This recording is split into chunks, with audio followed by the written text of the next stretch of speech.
just want to take a moment and go over a few things about tutorial videos while we're watching this, just because this video does have a lot of steps, so if you need to pause or anything, I want you to be able to understand how to do that. So as you can see, I'm on areyouwebready.wordpress.com, and I've gone to the How To's and Resources tab and clicked on tutorial videos. So this is where, once again, all of our tutorial videos will be located. If I want to watch in full screen, I can click here for full screen. I can play by clicking on the play arrow in the bottom left of the screen. This will play the video. I can also pause it by clicking back. I can adjust the volume by hovering over the audio symbol at the bottom and adjust the volume by clicking and dragging this bar. This also tells me the length of the tutorial video. I can choose a screenshot and click on it a particular place in the video here. Also, if I'm watching a video and I'm having trouble viewing the whole thing and it's stopping for whatever reason, you'll notice that this bar stops here at this point. This is the point at which the video has buffered to. So if I want to give the video some more time and let this light part of the bar go all the way across, that will mean that my video is fully buffered.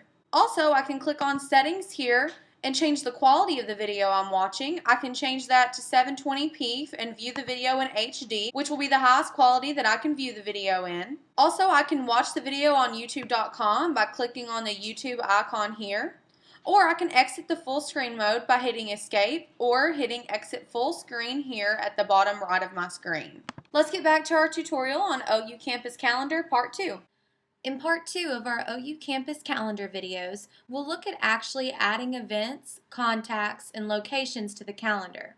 If you'll remember from Part 1, we always want to check and make sure that our contacts and locations aren't already in the list under Manage Contacts and Manage Locations, because as we'll see in a few moments, you actually choose the locations and the contacts out of the list whenever you're filling out the event form. If you've already checked for your contact under Manage Contacts and your location under Manage Locations, you're ready to add a contact or a location that aren't already listed.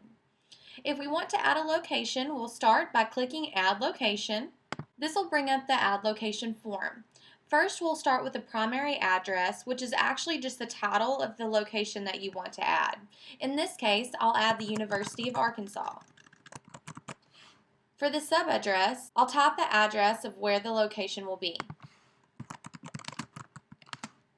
Under Locations URL, we're able to add a map link that will allow users to be able to find directions to different locations. In order to do this, we'll start by opening a new tab on our computer. Now, in the case of Google Chrome, you'll simply just click here to add a new tab, and then you'll go to maps.google.com, regardless of the internet browser you're using. At this point, you'll just type in the name of the location you're looking for and find the correct address, or type in the physical address if you know which one you're looking for. Once you typed your address in, you'll see that it plots a point for that address on the map, and you're able to copy the link for that location by clicking on the chain link button here. So once we've clicked on link, we'll just hold down Control-C if you're using a PC. Once again, that's Control-C to copy, or Command-C if you're using a Mac. Click back on our other tab and click Control-V to paste, or Command-V if you're using a Mac. So once again, that's Control-C as in cook to copy, and Control-V as in violin to paste. Once you've pasted that, we would just click Add Location, and it would add the location to the locations list under Manage Locations. Since I don't actually want to add this location, I'm just going to click on Main Menu, and now look at adding a contact. We'll add a contact by clicking the icon here, typing in the contact's name, the contact's phone number, a URL if more information is needed, and the contact's email address. At this point, I would click Add Contact to add this contact to the contacts list under Manage Contacts, but since I don't actually want to add this information, I'm just going to click on Main Menu. Now that we've added our contact and location information, we can take a look at the event form. If we want to add an event, we simply start by clicking Add Event and working our way through this form. If we want to choose the date of the event, we can just click on the calendar icon here and choose the appropriate date. We can also choose the time as well as the duration for the event. If the event is recurring, we can click on Event Recurs here. After we've clicked on Event Recurs, we can set recurrence rules for the event. So, for example, if we wanted to have a monthly meeting, we could set that time for each month for it to happen. And also, we could set exceptions to that rule. For example, if there was a holiday perhaps on one of your monthly meetings or events, you could click on the calendar to set that exception for your recurring event. Also, under Status, you can choose between confirmed, tentative, or canceled. This is important because if you'll remember, whenever we look at Manage Events on the calendar, you can edit events. And so if you have an event that happens to be canceled, then you would just go into that event under Manage Events and change that to canceled. Once that happens, the event will still display on the main calendar that users can view. However, canceled will appear in bold letters next to the title of your event so users know that the event is no longer going to happen. Also, you can enter a brief description of the event as well as cost. For example, if you have registration fees or if users need to be able to purchase tickets. You can also put in an event URL if there is a website that might have more information about your event, as well as upload an image. And you'll upload an image in the same way we did when working with OU Campus, just by clicking Choose File and then choosing that file out of our computer. This location and contact area is where the work we've done with adding in our contacts and locations comes in handy. If I want to view all of the locations that have been added, I would click on All and then select the location I'm looking for out of this list.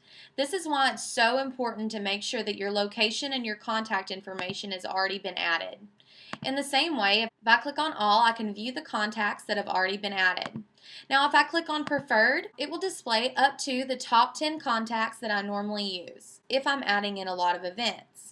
The same thing with the contact information. If you're uploading a lot of contacts and you choose Preferred, it will display up to the top 10 contacts that you use normally. I can also designate the event by topical area, including counties, which are listed alphabetically, as well as districts, research and extension centers or stations, as well as categories as we looked at in beginning of part 1 of our calendar videos. I would like to point out that under 4-H and Youth there is a new category for local events and activities where you can designate that this event is happening locally for your 4-H chapter on your calendar for your county. Once I've taken the time to fill out this entire form, I would click on Add Event, and the event would be added not only to the main calendar on the site, as well as be added under Manage Events on the main calendar menu. Since I'm not actually creating an event, I'm just going to go back to our main menu. I would like to note very quickly that you can also add contacts and locations under Manage Contacts or Locations or even Events by clicking on the Add New Contact or Location or Event button on each of their respective pages. So for example, I'm on Manage Contacts and I could click on Add New Contact and it would bring up that form as well. But if you're just wanting to do it quickly and simply, you can just click on Add Contact here to add that contact to your list. At the time of recording for this video, we still have a little bit of time before our website is relaunched. However, you can go ahead and start adding events right now, but it would be preferred that the events that we're adding are for after February the 1st. So once again, you can go ahead and start adding those events in, but just make sure that they are occurring after February 1st. This concludes the tutorial video for part 2 of our OU Campus Calendar video series. If you have any further questions, please visit areyouwebready.wordpress.com and click on the tutorial videos section under the How To's and Resources tab.